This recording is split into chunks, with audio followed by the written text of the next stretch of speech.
Here we are again, Rick Yasayan, along with a crew, which we're going to introduce you to today. We've got a real special treat for you. We are visiting, we're in Bakersfield, California. It is mid-June, and we are at the Murray Family Farms. We're going to be meeting with Stephen Murray, and we're going to find out this time a little bit about what goes on behind the scenes here at the Murray Family Farms. So hang in there, make sure you like us on Facebook and share this video with everybody you can on Facebook, and subscribe to us also please on YouTube. We really will appreciate it. So let's find out. Welcome to Murray Family Farms. Hello. Hey. Stephen Murray. How you doing? Yeah, welcome. Yeah, this is our I-5 location, and I just wanted to show you a cool couple of fruits that we have here today. So, how did you know? How did you know? And who is this? This is Danielle. Hi. Hello, Danielle. Hi. Yeah. You've been working here how long? 5 years. Whoa, good for you. She's in charge of the I-5 fruit stand. Okay. Wow. Neat. Yeah, anyone who's driving north on the I-5, we're just right off the Copus exit, which is past where the 99 and the I-5 split. But we have lots and lots of exotic and cool fruits here today. So we've got, looks like 2 different varieties. What have we got here? So this is actually a apricot, and this is an aprium. Okay. So aprium has some plum genetics, and this aprium is called the cotton candy aprium. Oh. And they are amazing. You can try some of that. Oh, you bet. Wonderful. And then, what kind? Isn't that so good? It tastes like juicy candy. Yeah. It's like biting into sugar. What kind of apricot is this? The Blenheim? Yeah.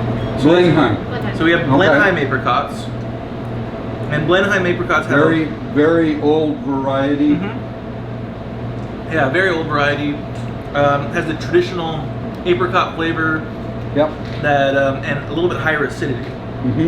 Higher acidity. This is much sweeter. Yeah. Juicier. Well, they're both really good though. Oh yeah. Another cool item that we grow here are these. Like, check out the size of those. Oh my gosh! Look at the size of this. Now, what kind of berry is this? This is Kiowa berry, which is a type of blackberry that are just massive. We have about 18 different kinds of blackberries. Thorns? Very, very, very thorny. Okay. Very vigorous. Give us the name again. Kiowa. K-I-O-W-A. Kiowa or Kiowa. Some people tomato tomato. The Indian tribe. Yep. Named after. Yeah. Very nice. A lot of meat or flesh to it. Very delicious. Now, these guys here, these are rabbit-eyed blueberries. They're not actually a true blueberry. Yep. This is a different species of Vicinium or blueberry that is native to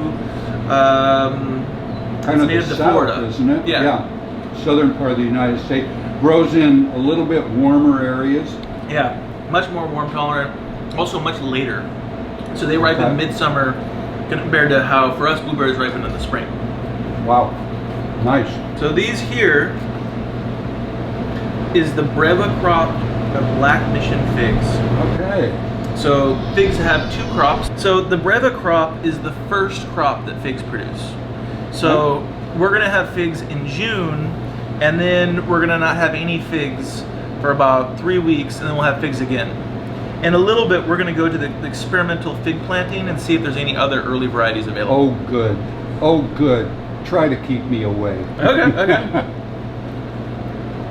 Oh. Here's your Mission figs. Wonderful, wonderful.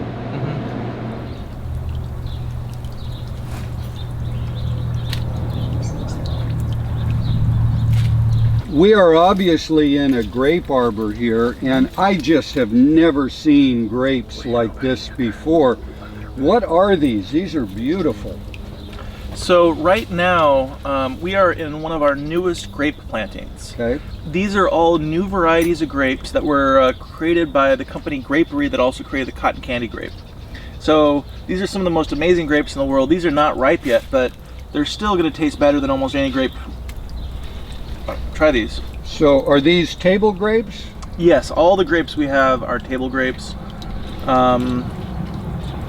Wow. Sweet, tart, real nice flavor. Yeah, and they're not even ripe yet. Skin's not too tough. Yeah, just slightly underripe. We have lots of them that have crazy flavors like jams or strawberries, or another ones taste like Jolly Ranchers and all kinds of cool flavors. One's called Gumdrops. Oh my. This is actually their first crop ever. Oh my. And just wow. look at how many fruit they have. Wow. Amazing. Yeah. Amazing. Okay. Okay, so we are still in the grape vineyard here, but look at these unusual grapes. What in the world have we got here? So this is another one of our new grape varieties. This is actually a fingered muscat grape. Muscats. Yeah, so this is it's bright yellow, and they're really sweet, and they taste like either a port or a Moscato wine flavor. So they crossed actually the Crazy Fingers, which was one of the long grapes, with another one, and this is a fingered muscat type grape. But it still doesn't have a name. It's just a number so far. Now this is not ripe because they're obviously ripe, green. And so how much longer before these are going to be? Let's see. Ooh, a while. That bad, huh? Ooh. A while. That's sour. Yeah, Okay. probably about end of July. Looks like they're going to get a bit bigger than this. Yeah, also. they'll get wider. Yeah. But they're still going to keep this long, crazy shape. So these look vaguely familiar. What is this? So this is actually a cross of a Concord, which Great. is what they make the Welch's grape juice out of. That's what it looks like. Yep. And then they cross it with a Thompson seedless. So this is a seedless Concord. Aha. Okay. And they're really nice. Here, you want to try some? You bet. You So bet. this is the very first pick is going to be, these ones probably need a little bit more, but we can still try them. Seedless, sweet. Really good. Yeah. Oh my. That nice Concord flavor. It does tastes like Welch's grape juice. Yeah. Yeah. A bit like that. Definitely. And as I recall, isn't the Tom Cord in the fall, these leaves turn a bright red color. Yeah, they're right? really pretty. Beautiful. Yeah. Beautiful. These also have a very long season, so they'll have the early crop, and then there'll be some late hangers. And though this may be one of the earliest varieties to ripen, it'll also be later. And we've been growing these for about 5 years, or longer than that, maybe 10 years.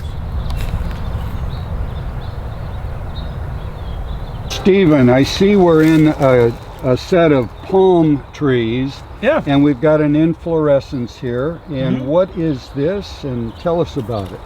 So this is the flowers of a Boodia capitata, which is also called the jelly palm. Okay. So jelly palm, you can see these right here.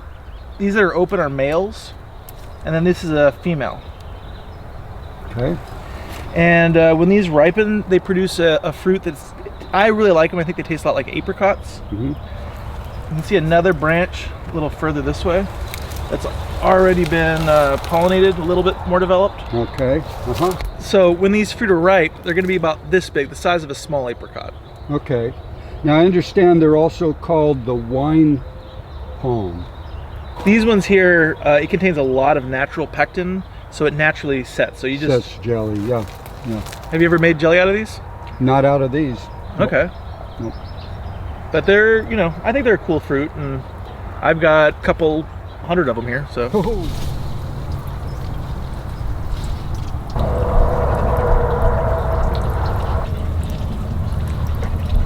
So Stephen, this is an amazing branch of fruit, Yeah. and we've got a variegated plant. And tell us about this. So about 6 years ago, I noticed that there was one branch on the small fruit that I propagated myself that had variegation on it, and every year I cut back all the branches that are green, and I've made it so that the variegation has taken over most of the tree, And this is the first year it has a crop. But the cool thing is, look at these things. The Yeah. fruit are variegated. The fruit are variegated, and all the way up here, They're just, yeah, they're like just white. this whole branch. Oh my. Yeah, this is gonna be my own variety because nobody else has this. Yep. Yep. I don't think. Yep. It's pretty rare in fruit that the fruit becomes variegated. It's fairly common that the leaves become variegated. Right. I talked to a university professor, and they said, "Oh, it's just gonna go away." And it went right into the fruit. And it went into the fruit. Oh wow. So what that Wow. means is that this is a stable chimera. Yeah. Meaning that there are two plants that exist on the same plant. So this right here, the white part is one variety, and this right here is the green part is another variety that are living on top of each other, with the variegated part basically being a parasite because it cannot uptake nutrients. Right. Right. But it just looks amazing, and I mean the foliage is just really cool on this. I mean, I don't know many things that have such a cool foliage, and cherry fruit is such a niche fruit anyway. Yeah. This is actually my commercial cherry planting that we're in right now, and I think it's the only commercial cherry planting in California, maybe the U.S., probably the U.S. It's very rarely seen, certainly. But, Yeah, but I've never ever seen cherry fruit with a variegation before. That is very, very cool. Yeah, this is the first crop it's had, and I mean, The Murray variety. yeah, Murray variety. There you go. I think they're going to be pretty cool because right now they're white and dark green. Probably it'll be maybe a white and an orange, or a white and a yellow. I can't wait to see how the fruit turn out later in the season. Oh my. What kind of fig have we here? You know, I'm not sure. This was one of the ones I got at the Sign Exchange, hosted by the Orange County Rare Fruit Growers. That's us. It's not a Cadota. Genoa? Not sure.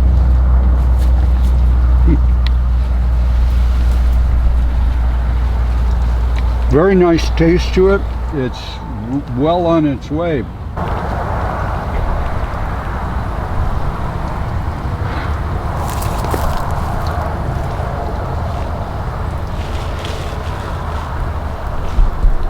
So we'll try this one.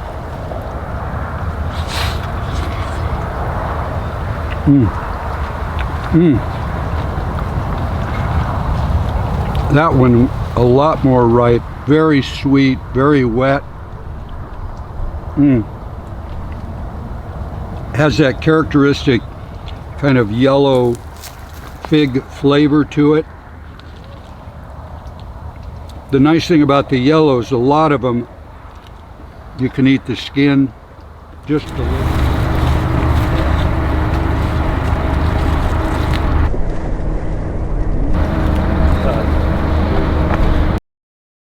This variety is Wakita.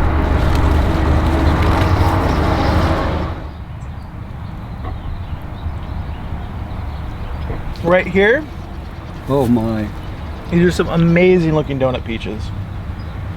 they're huge. Oh yeah, They're big. huge. Let me take this out and show. Look how big this is. Oh my goodness. Beautiful. Yeah, this area here is all the stone fruit block, and then we have another crop. Just wait right there, Rick. Okay.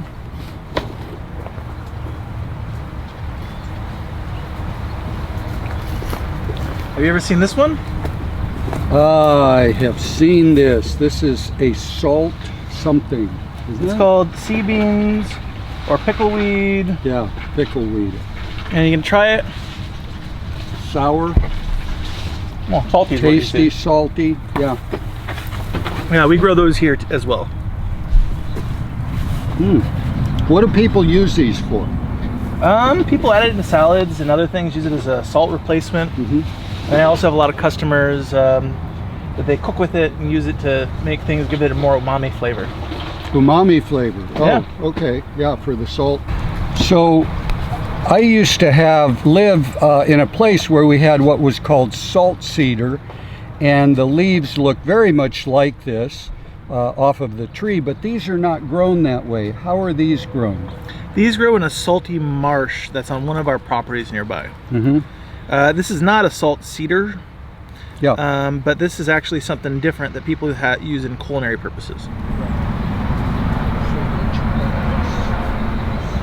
So we are surrounded by what I can see up here are some more Saturn peaches. Oh my goodness, look at that.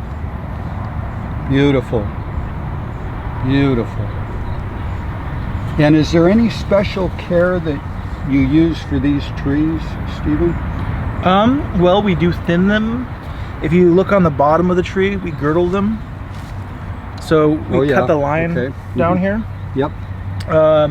We prune them every year, and they all have about 4 to 8 scaffolds.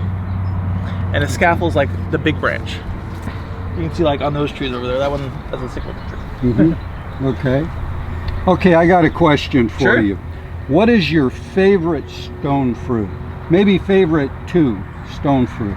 That we grow, I like Armenian plums. My favorite. And then cherries. Yes. Yeah. Okay. Okay. Of course. Those are my favorites. Yeah. Cherries are. We grow really good cherries. We have like 50 varieties of them.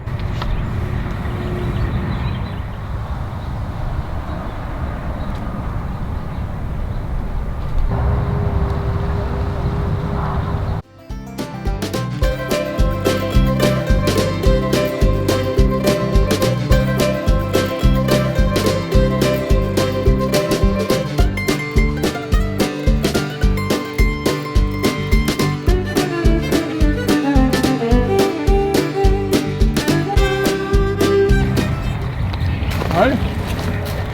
Keep going. Unless you guys want to, you want to see the rabbit eye blueberry? We sold them in the store, so. Alright. I think it's covered. What do you think? Set up the next one.